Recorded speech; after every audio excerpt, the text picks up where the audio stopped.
Hello friends, आइए मेरे channel में आप सभी का बहुत बहुत स्वागत है। फ्रेंड्स, आज विभिन्न परीक्षाओं में आने वाले एक मोस्ट इम्पॉर्टेंट टॉपिक हड़प्पा सभ्यता के बारे में हम लोग जानकारी प्राप्त करेंगे।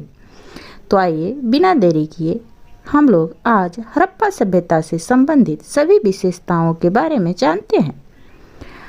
आज से लगभग 150 साल पहले पश्चिमी पंजाब में रेलवे लाइन बिछाने के क्रम में हड़प्पा पुरास्थल के खंडहर का पता चला। इस खंडहर के महत्व को नहीं समझ पाने के कारण रेलवे ठेकेदारों ने हड़प्पा खंडहर के ईंटों का इस्तेमाल रेलवे निर्माण में किया। इस अज्ञानता के कारण हड़प्पा की कई इमारतें नष्ट हो गई। सन 1921 ईस्वी में पुरातत्वविदों ने इस स्थल का व्यवस्थित उत्खनन किया। तब जाकर पता चला कि खंडहर उपमहाद्वीप के सबसे पुराने शहरों में से एक है। इसके बाद पुरातत्वविदों ने अनेक नगरों का पता लगाया, जिसमें मोहनजोदड़ो, कालीबंगा, वनावली, लोथल और धौलावीरा प्रमुख है। पुराविदों ने लगभग 2800 हड़प्पा स्थल का पता लगाया। चूँकि हड़प्पा नगर की खोज सबसे पहले हुई थी, इसलिए उपमहाद्वीप में हड़प्पा के समकालीन पाए जाने वाले सभी शहरों को हड़प्पा सभ्यता के नाम से जाना जाता है। इन सभी स्थलों में पुरातत्वविदों को अनेक महत्वपूर्ण वस्तुएं मिली, जैसे मुहरे, मनके, मापतौल के वाट, कांसे के बने उपकरण, मिट्टी के बने बर्तन, जिस पर काले रंग के चित्र बने थे। इन स्थलों पर बहुत सारी मूर्तियां भी मिली हैं।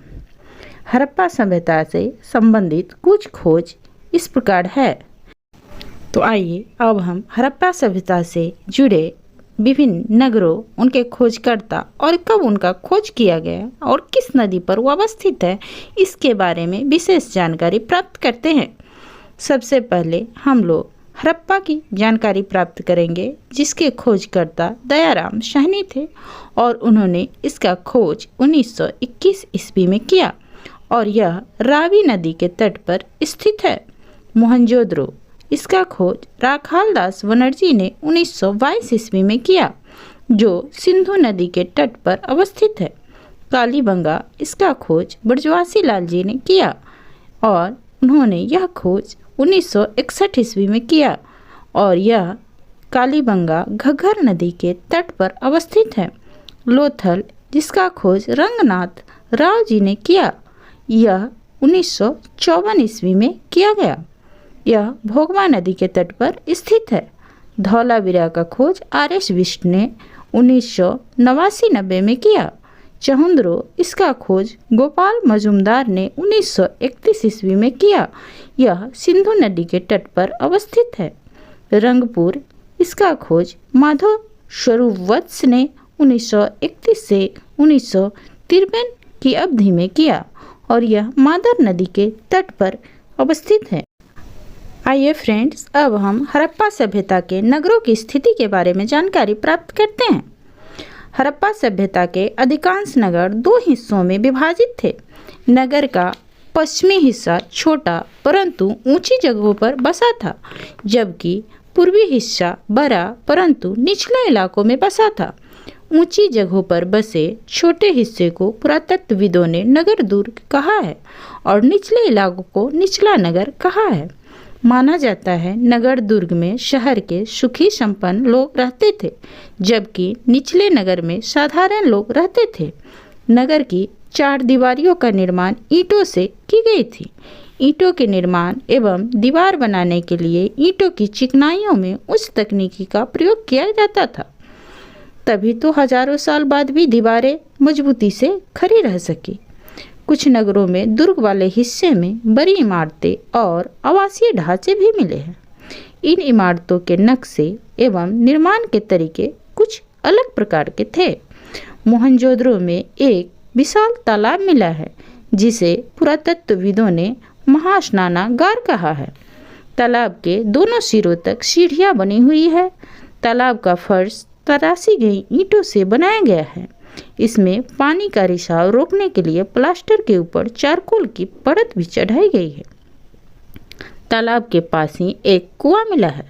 स्नानागार में पानी इसी कुएं से निकालकर भरा जाता था स्नानागार में पानी निकालने की भी व्यवस्था थी। स्नानागार के चारों तरफ कमरे बने हुए थे। ऐसा माना जाता है यहाँ विशिष्ट नागरिक विशेष अवसरों पर स्नान किया करते थे। मोहनजोदड़ो, हड़प्पा, कालीबंगा और लोथल में एक समान विशेषताओं वाली संरचनाएं मिली है। इन संरचनाओं को अन्नागार या कोठार के रूप में पहचाना गया है। इसी तरह कालीबंगा और लोथल जैसे नगरों में अग्निकुंड मिले हैं। संभवतः इसका इस्तेमाल यज्ञ के लिए किया जाता था। हड़प्पाई नगरों में घर प्रायः 1 या 2 मंजिले और कुछ 3 मंजिले भी होते थे। प्रत्येक घर में एक आंगन होता था और उसके चारों ओर कमरे बने होते थे। मकानों के दरवाजे और खिड़कियां मुख्य सड़कों की बजाय गलियों में खुलते थे। अधिकतर घरों में एक स्नानागार होता था। घरों में कुएं भी पाए जाते थे। नगरों में सुव्यवस्थित सड़कें और नालियां बनी हुई थी और इनके साथ साथ जल की निकासी के लिए नलियों का भी उचित प्रबंध किया गया था। नगर योजनाबद्ध तरीके से बसाए गए थे, जिसकी गलियां तथा सड़कें एक दूसरे को लगभग समकोण पर काटती थी, जिसके कारण शहर कई याताकार खंडों में विभाजित हो जाता था। जल निकासी की व्यवस्था बहुत अच्छी थी। घरों से निकलने वाले मल जल पास की गली में बनी हुई मध्यम आकार की निकास नलियों तक पहुंचते थे। मध्यम आकार वाली नलियां बड़ी सड़कों के साथ साथ बने हुए बड़े नालों में मिलती थी। नाले ईंटों से ढके होते थे। बड़े नालों के जगह जगह पर याताकार गड्ढे बने हुए थे, जिसमें गंदगी इकट्ठी होती रहती थी। गंदगी को एक निश्चित समय पर साफ किया जाता था। इससे पता चलता है कि हड़प्पा सभ्यता के लोग स्वास्थ्य तथा सफाई के प्रति कितने जागरूक थे। हड़प्पाई नगरों में पाई गई आवासीय इमारतें, सड़कें, गलियों एवं नालियों की सुनियोजित व्यवस्था इस तथ्य को उजागर करती है कि हड़प्पा के शहरों की योजना में कुशल शासक वर्ग का हाथ रहा होगा। यह भी संभव है कि शासक शहर के किसी जरूरी धातुओं, बहुमूल्य पत्थर एवं अन्य उपयोगी चीज़ों को मंगवाने के लिए लोगों को दूर दूर के प्रदेशों में भेजते होंगे। नगर निर्माण में ईंटों के प्रयोग से स्पष्ट होता है कि लोग व्यापक पैमाने पर ईंट बनाने का काम करते होंगे।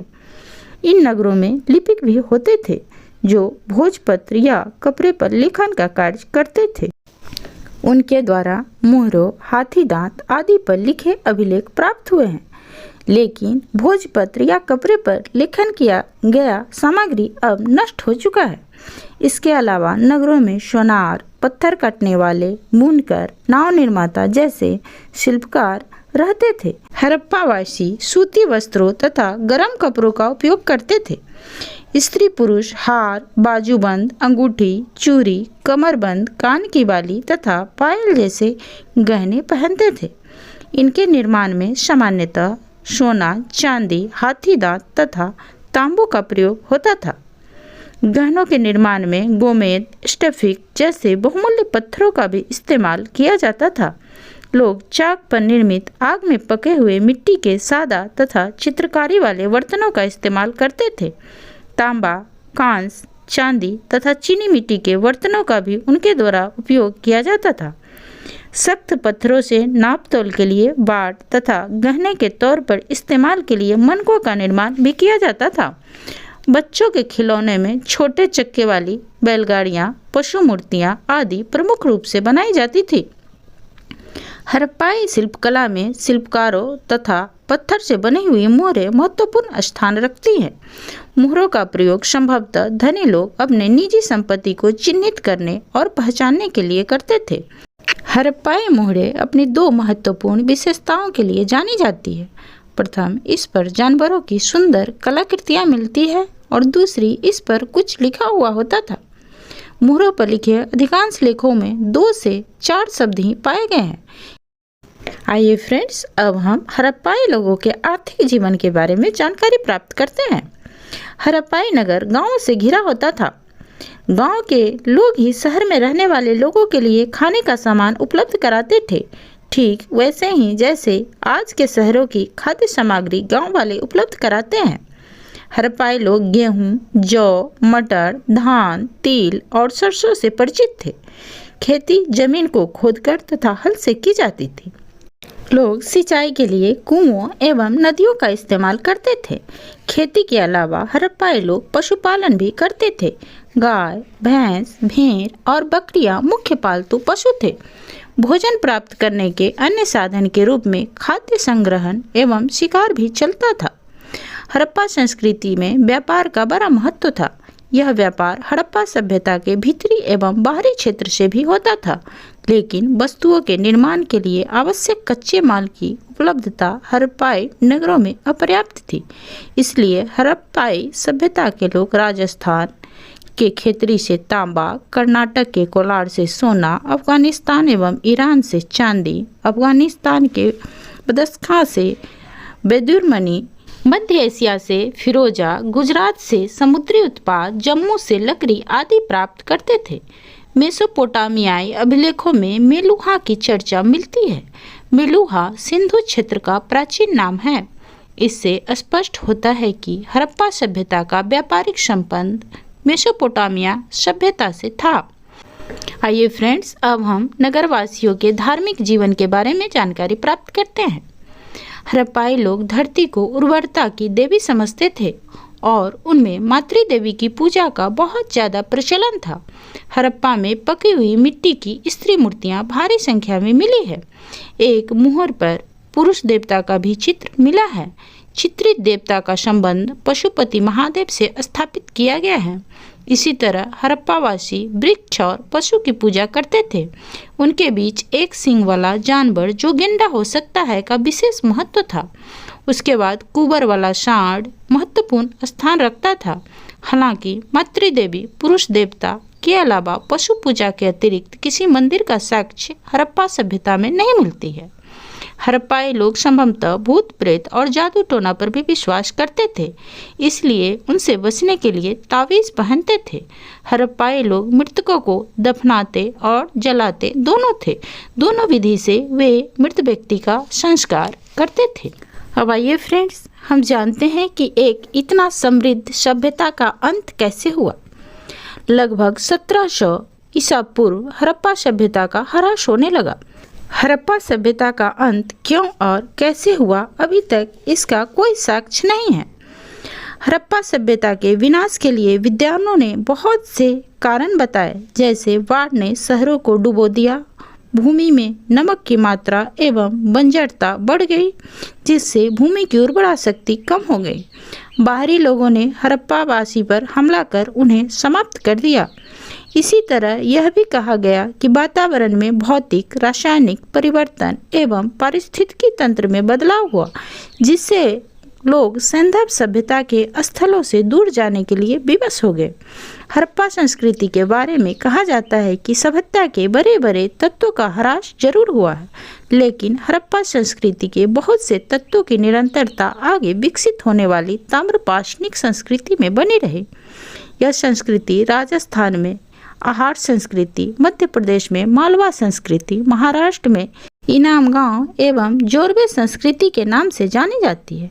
आज भी हम मातृ देवी की पूजा एवं धार्मिक क्रियाकलाप करते हैं, जिसकी शुरुआत हड़प्पा वासियों ने की थी।